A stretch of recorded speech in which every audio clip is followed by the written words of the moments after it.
올해 교회 표가 뭐였죠?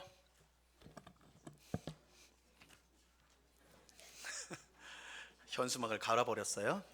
이 질문 하려고. 뭐였죠? 올해 2025년 표가 오직 하나님밖에 없습니다. 그죠? 오직 하나님밖에 없습니다.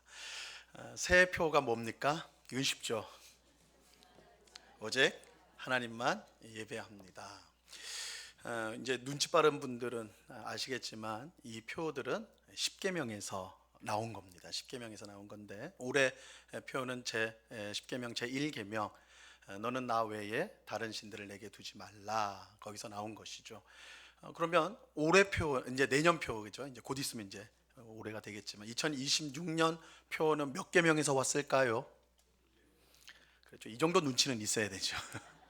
2계명에서. 얼마나 쉽습니까? 2계명에서 나온 거예요. 자, 그런데 이 10계명의 1계명과 2계명은 순서로만 이렇게 붙어 있어서 이렇게 긴밀할 뿐만 아니라 실상은 내용적으로도 굉장히 긴밀하게 연결이 돼 있습니다. 그래서 이제 로마 카톨릭 교회, 이제 천주 교회라고 하죠. 거기에서 가르치는 10계명, 거기서는 이제 10계명, 거기도 당연히 성경을 갖고 있으니까 10계명을 가르치는데 우리랑 달라요. 10계명이. 거기는 1계명과 2계명이 붙어 있습니다. 1계명과 2계명이 붙어 있어요. 그러면 목사님, 로마 천주 교회는, 카톨릭 교회는 9계명입니까? 10계명이 아니라 9계명입니까? 이럴 수가 있는데 그렇진 않아요. 우리가 10계명, 10번째 계명, 10번째 계명을 로마 카톨릭 교회는 두 개로 나눕니다. 그래서 9계명은 내 아내를 다른 사람의 아내를 탐내지 말라. 남의 아내를 탐내지 말라고. 10번째 계명은 남의 재산을 탐내지 말라. 우리는 그걸 이제 10번째 계명으로 묶는데 거기는 또 그걸 또 나눠버려요. 그래서 이런 차이가 있습니다. 우리는 로마 카톨릭의 이런 구분을 따르지는 않지만 그럼에도 불구하고 1계명과 2계명이 하나님 하나의 계명처럼 하나의 계명처럼 보일 정도로 그렇게 긴밀하게 연결되어 있다라는 것은 우리도 인정을 합니다.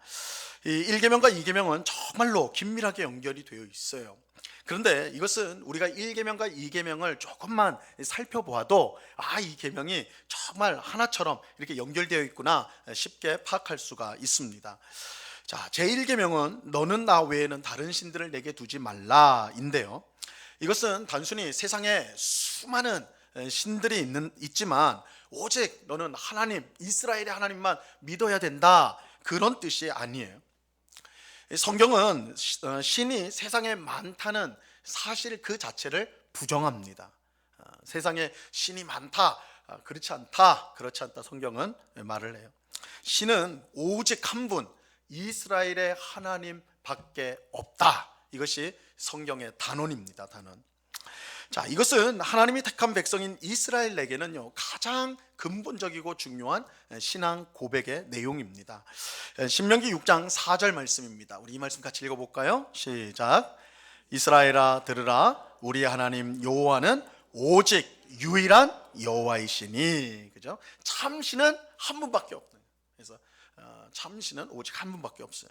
자, 그렇다면 세상 사람들이 기도하고 예배하고 섬기는 그 다양한 신들은 무엇입니까? 성경은 이렇게 말을 해요. 하나님을 제외한 다른 모든 신은 사람이 만들어낸 우상이다. 우상이라는 거예요.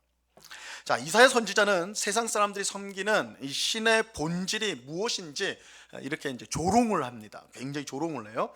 이사야서 44장 15절 말씀인데요. 이 나무는 사람이 땔감을 삼는 것이거늘 그가 그것을 가지고 자기 몸을 덮게도 하고 불을 피워 떡을 굽기도 하고 신상을 만들어 경배하며 우상을 만들고 그 앞에 엎드리기도 하는구나. 이 조롱조예요. 이 말씀이 조롱하는 거예요. 조롱.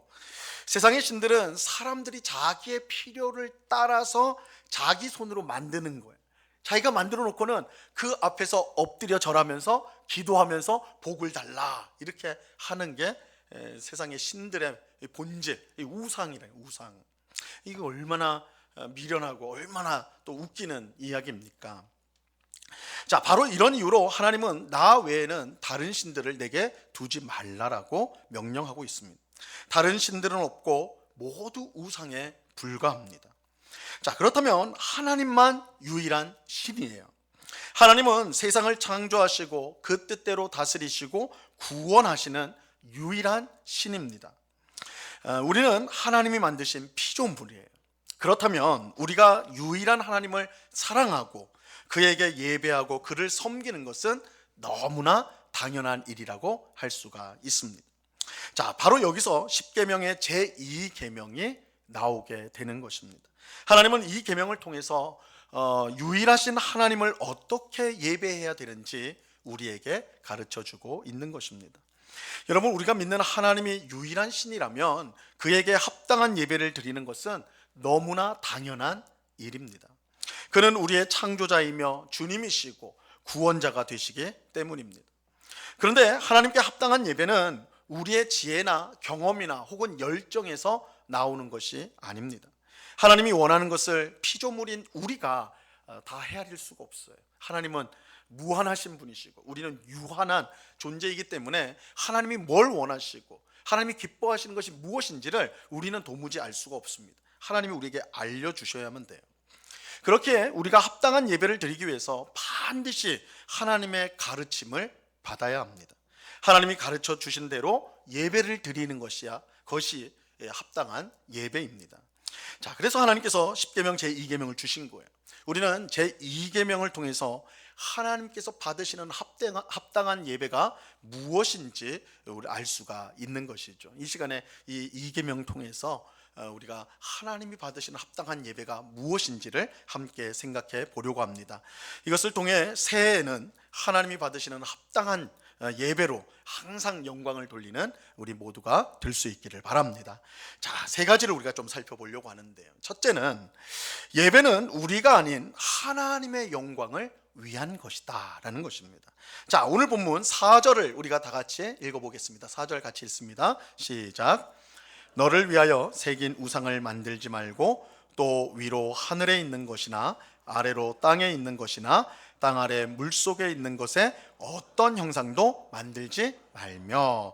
하나님이 받으시는 합당한 예배를 드리기 위해서 우리가 알아야 될 가장 근본적이고 중요한 내용이 있습니다.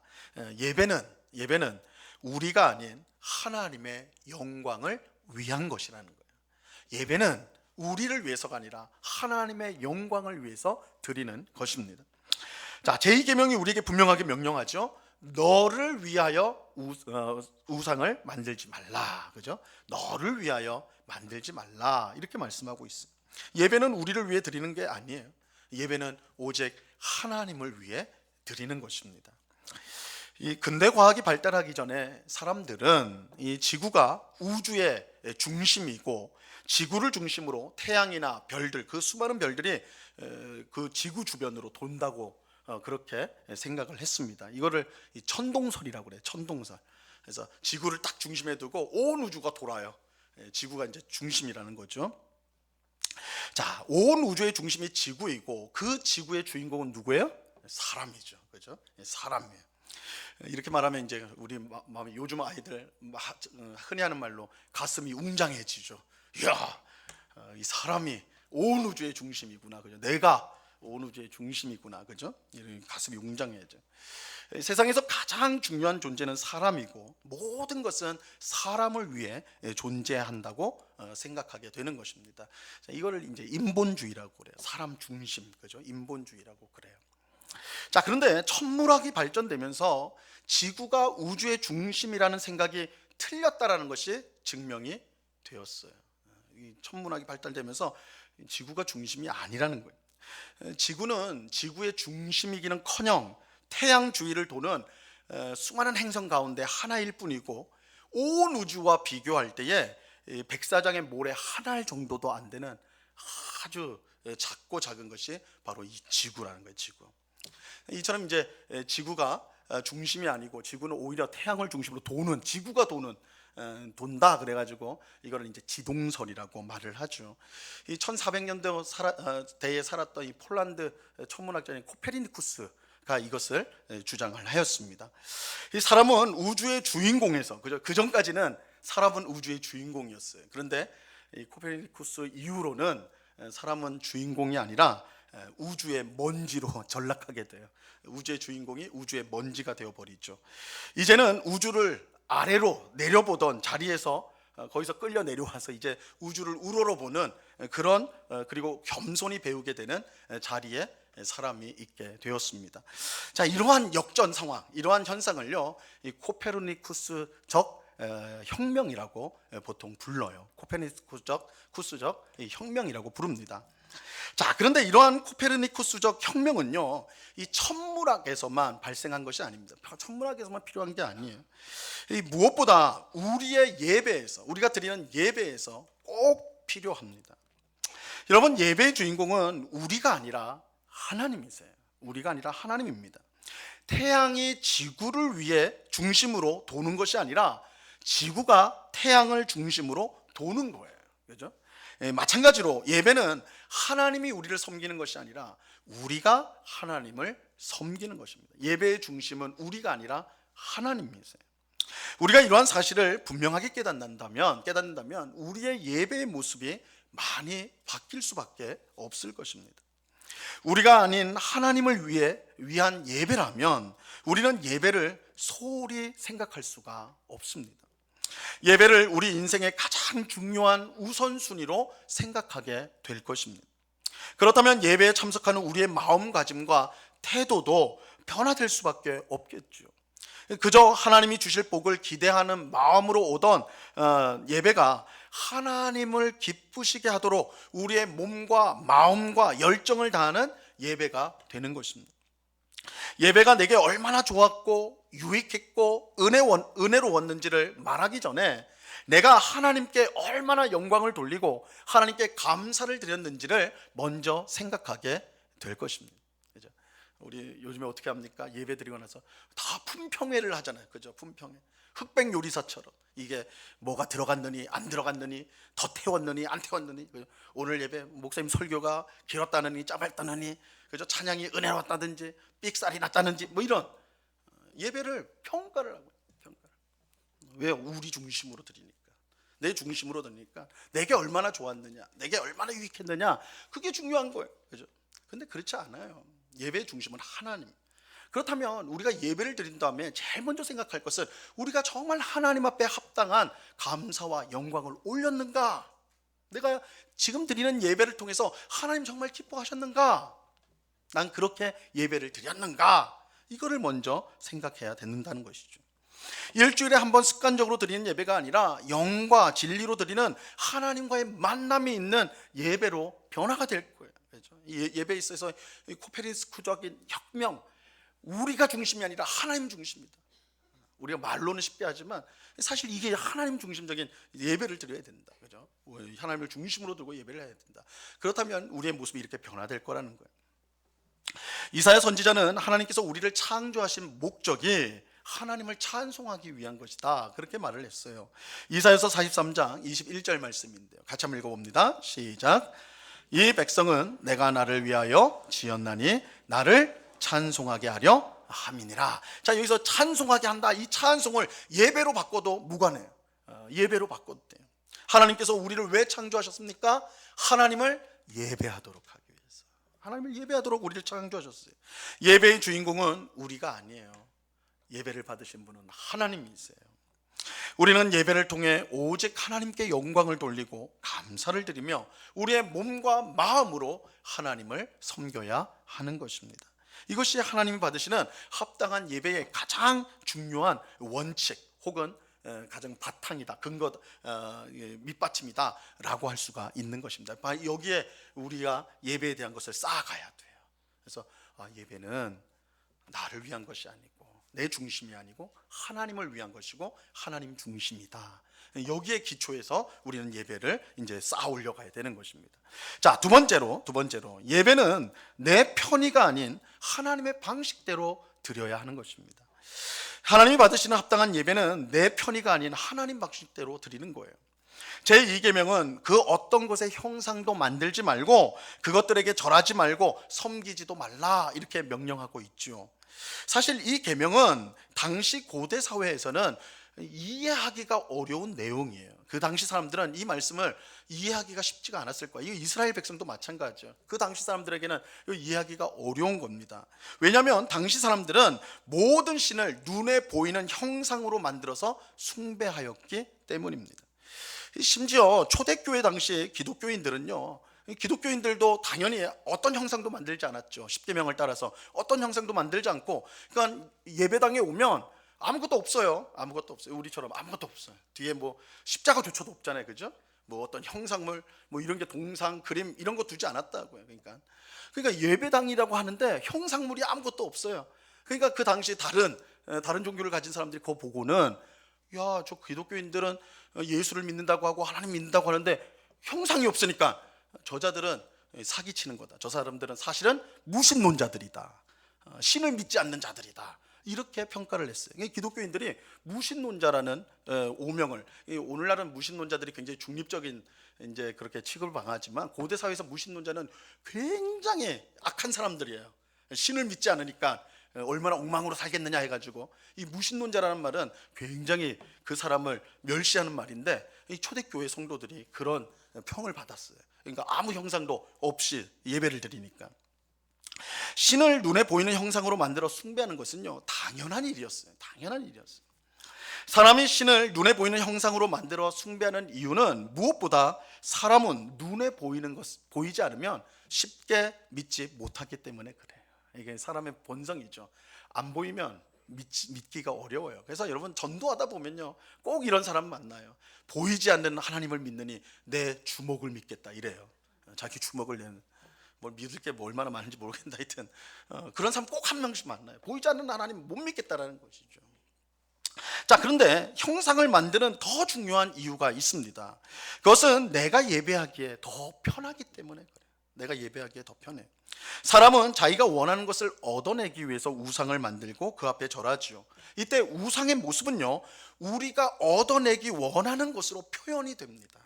우상은 그냥 아무렇게 만드는 게 아니에요. 내 소원이 투영이 되는 거예요. 내 욕망이 표현이 되는 게 우상입니다. 가령 고대 근동에 아세라라는 여신이 있어요. 바알과 아세라, 많이 좀 들어보셨을 거예요. 아세라는 여신이 있는데, 이 여신은 우리식으로 하면 삼신할매 정도 되는 거예요. 아이를 순풍순풍 낳도록 그렇게 역사하는 신이에요. 그래서 이 아세라 신한테 가가지고 잘 보이면 아이를 많이 낳을 수 있다라는 거예요. 근데 이 아세라 여신의 모습이 어떤 모습인 줄 아닙니까? 이 형상이 어떤 건 줄 알아요? 여자거든요. 아세라니까, 여신이니까 여잔데 젖가슴이 10개가 넘어요. 그러니까 되게 상상만 해도 좀 끔찍하죠. 하여튼 몸에 젖가슴이 다 뭐 10개 넘게, 제가 좀 세봤는데 한 16개 정도 달려있더라고요. 그 버전이 또 다른 게 또 있으니까 개수는 좀 차이가 있을 수 있어요. 하여튼 굉장히 많이 달려있어요. 이게 무슨 뜻이겠어요? 아이를 많이 낳는다는 뜻이잖아요. 그렇죠? 아이에게 젖을 물리는데 열댓 명을 물릴 수가 있는 거예요, 동시에. 그죠? 그러니까 이 자신의 아이를 많이 낳고자 하는 그 욕망이 투영된 게 아세라 신이에요. 그 모습이 되는 거예요. 그래서 세상의 모든 신은 사람이 만든 것으로서 사람의 욕망을 표현한 겁니다. 사람의 욕망을 표현한 거예요. 하나님께서 형상을 만들지 말라고 한 것은 우상 숭배처럼 하나님을 섬길 수 없다는 것을 분명히 알려주기 위해서예요. 우상 숭배는 사람이 자기의 욕망을 따라 하는 것입니다. 하지만 참 하나님을 예배하는 것은 사람이 아닌 하나님께서 정하신 방식대로 드리는 것입니다. 이런 점에서 우상 숭배에서 가장 중요한 것은 지극한 정성을 다하는 것이죠. 지극히 정성을 다하는 것, 이것이 이제 우상 숭배의 가장 중요한 원리예요. 정성을 다해야 돼요. 지성이면 감천이에요. 정성을 다해, 내가 가진 모든 것을 다 바쳐가지고 정성을 다하면 응답이 온다. 이게 우상 숭배 예배의 모습이에요. 하지만 하나님을 예배하는 것에서 가장 중요한 것은 이런 지극정성이 아니라 하나님께서 알려주신 대로 예배하는 것입니다. 그러므로 우리는 하나님의 말씀인 성경을 통해서 하나님을 예배하는 방법을 배워야 됩니다. 내 마음대로 하나님을 예배하는 것은요, 우상 숭배입니다. 불행한 일은 오늘날 교회 안에서도 우상 숭배가 얼마든지 일어날 수 있다는 거예요. 하나님을 섬긴다고 하면서 사실은 그 보이지 않는 하나님을 내가 바라는 돈, 내가 바라는 건강, 내가 바라는 권력으로 그렇게 만들 수가 있는 거예요. 그죠? 그럼 우상 숭배예요. 우상 숭배. 하나님을 섬기는 것은 하나님이 가르쳐 주신 방식대로 예배해야 되는 거예요. 그래서 우리는 예배가 무엇인지 성경을 통해서 계속해서 배워야 돼요. 그리고 성경에서 하나님을 기쁘시게 했던 그 예배자의, 우리 믿음의 선배들이 한 그 예배의 모습, 그 태도, 그것들을 성경을 통해 우리는 배워야 하는 것입니다.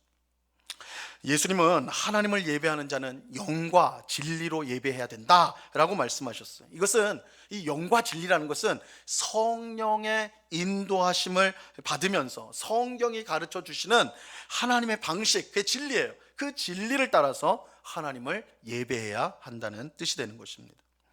예배의 주인공이 하나님이라면 우리는 하나님이 정하신 방식대로 예배를 드려야 하는 것입니다. 그러기 위해서 우리는 예배를 배워야 돼요. 우리는 성경을 통해 하나님께서 가르쳐 주신 예배를 배워야 되고요. 믿음의 선진들이 어떤 마음과 태도로 예배를 드렸는지 그것을 보고 본받아야 하는 것입니다.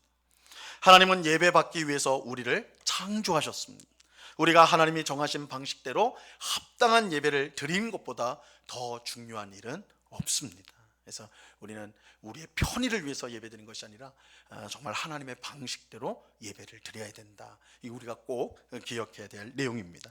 자, 세 번째는 예배에는 하나님의 복과 저주가 약속되어 있다라는 것입니다.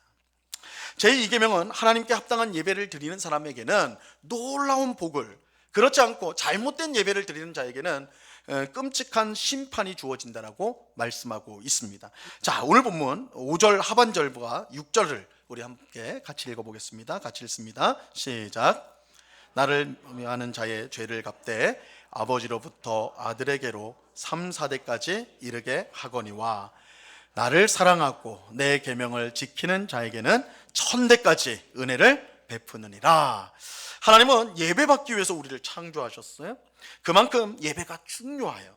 그렇기에 합당한 예배를 드리는 사람에게 놀라운 축복의 약속이 되어 있습니다. 반대로 잘못된 예배를 드리는 사람에게는 끔찍한 심판이 약속되어 있습니다. 그래서 우리가 예배를 생각할 때 이 예배에 하나님의 복과 저주가 함께 약속되어 있다는 이 사실을 기억해야 합니다. 자, 하나님이 아닌 자기를 위하여 예배를 하고 하나님이 가르쳐 주신 방식이 아닌 자기 마음대로 예배하는 사람은요, 오늘 이 십계명에 따르면 그 사람은요, 하나님을 미워하는 사람입니다. 하나님의 자리를 빼앗고 자신이 그 자리에 앉기 때문입니다. 여러분, 잘못된 예배를 드리는 사람은 단지 예배에 부주의하거나 소홀한 사람이 아닙니다. 우리는 보통 그렇게 생각하죠, 그죠? 예배를 건성건성 대충 그런 드리는 사람 보면 참 예배에 대해서 소홀하구나, 별 관심이 없구나, 막 이렇게 말하는데, 사실 엄격하게 말을 하면 그 사람은 하나님을 미워하는 사람이에요. 하나님께서 우리를 예배자로 창조하셨기 때문에 그래요. 하나님의 가장 중요한 명령에 불순종하는 것은요, 하나님을 미워하는 것입니다. 이런 사람에게 하나님은 심판을 내리시는데 3, 4대까지 그 심판이 이르게 될 것이다. 아주 굉장히 엄중한 말씀이죠. 근데 우리가 이제 이 말씀을 잘 이해를 해야 됩니다. 이 말씀을 잘 이해해야 되는데, 단순히 아버지가 예배를 잘못 드려가지고 그 아들, 그 손자가 아무 죄도 없는데, 이 아들하고 손자는 예배를 너무너무 잘 드렸는데 그런데도 하나님이 심판을 하겠다, 그런 뜻은 당연히 아니에요. 그런 뜻은 아닙니다. 자, 이것은 예배를 잘못 드리는 부모를 둔 자녀들, 그 자녀들은 또한 그 부모를 따라서 잘못된 예배를 드릴 가능성이 매우 높다라는 것을 암시하고 있는 거예요. 이런 경우 부모만 아니라 자녀도 당연히 심판을 받게 되는 거예요. 그 부모의 잘못된 예배의 모습을 그 자녀도 따라가기 때문에, 그리고 그 또 자녀도 따라가기 때문에 그 심판이 자녀들에게도 임하게 된다라는 뜻으로 주시는 거예요. 자, 이것은 부모가 드리는 예배가 자녀에게 얼마나 중요한지를 알려주는 것이죠. 부모가 하나님을 두려워하면 자녀도 하나님을 두려워하게 되어 있어요. 부모가 하나님을 멸시하는 자면 자녀들도 하나님을 멸시하게 되어 있어요. 이 말씀을 이렇게 이해가 돼야 된다고. 자, 그런데 우리는 이 합당한 예배를 드렸을 때 주어지는 복에 더 큰 관심을 가져야 됩니다. 우리의 초점을 거기에 맞춰야 되는데요, 잘못한 사람에게는 3, 4대까지 심판이 임하지만 합당한 예배를 드리는 사람에게는 몇 대까지 복이 임합니까? 은혜가 임해요? 1000대까지요. 1000대까지 임합니다. 심판은 3, 4대까지지만 은혜는 1000대까지예요. 1000대까지. 여러분 1000대면요 30년만 잡아도 몇 년이에요? 3만 년인가요? 그죠? 이 1000대까지 은혜를 베풀겠다는 건 영원히 은혜를 베푸시겠다는 거예요. 영원히 은혜를 베푸겠다. 이것은 하나님의 은혜가 얼마나 압도적인가를 잘 보여주는 거예요. 하나님을 바르게 예배하는 사람, 하나님을 정말 사랑하는 마음으로 하나님의 뜻대로 예배하는 사람을 하나님이 얼마나 기뻐하시는지 압도적인 은혜로 그 사람에게 넘치게 부어 주신다는 거예요. 그만 아니라 그의 자녀들까지 부어 주신다는 거예요. 우리가 하나님을 예배하는 것은 당연한 일이지만 하나님은 그 당연한 일을 당연하게 여기지 않고 엄청난 복과 은혜를 베풀어 주십니다. 하나님께서 그만큼 예배를 귀하게 여기시기 때문입니다. 여러분, 하나님은 합당하게 예배하는 사람을 지금도 찾고 계십니다. 여러분, 하나님이 찾는 사람이 있어요. 합당하게, 하나님 앞에 합당하게 예배하는 사람입니다. 자, 요한복음 4장 23절 말씀입니다. 같이 읽어봅니다. 시작. 아버지께 참되게 예배하는 자들은 영과 진리로 예배할 때가 오나니 곧 이때라. 아버지께서는 자기에게 이렇게 예배하는 자들을 찾으시느니라. 그죠? 하나님이 찾으신다. 예수님은 하나님께 합당하게 예배 드릴 때가 지금이다 라고 말씀하고 있어요. 하나님은 합당한 예배를 드리는 사람을 지금 찾고 계세요. 지금 찾고 계세요. 하나님은 예배를 통해 영광 받기를 원하십니다. 그리고 그런 예배를 드리는 사람을 1000대까지 복을 주시기를 바라세요. 이 영광스럽고 복스러운 예배를 누가 드려야 하는 것일까요? 오늘 우리 모두가 이 영광스럽고 복스러운 예배를 드리는 사람이 되어야 마땅하지 않을까요? 여러분, 2026년 새해가 이제 시작됩니다. 불과 이제 몇 시간 후면 새해가 이제 3시간 채 안 남았는데 새해가 시작이 돼요. 무엇보다 여러분, 새해에는 우리 모두가 하나님이 찾으시는 합당한 예배자가 될 수 있기를 진심으로 바랍니다. 하나님 중심으로 하나님이 정하신 방식대로 예배를 드림으로 정말 하나님을 기쁘게 하여 1000대까지 베푸시는 그 복을 받는 우리 모든 성도님들 다 될 수 있기를 바랍니다. 참된 예배를 통해 하나님을 기쁨으로 섬기고 주시는 풍성한 복을 누리며 살아가는 2026년 새해, 우리 모두에게 그런 복된 새해가 되기를 우리 주님의 이름으로 간절히 축원합니다.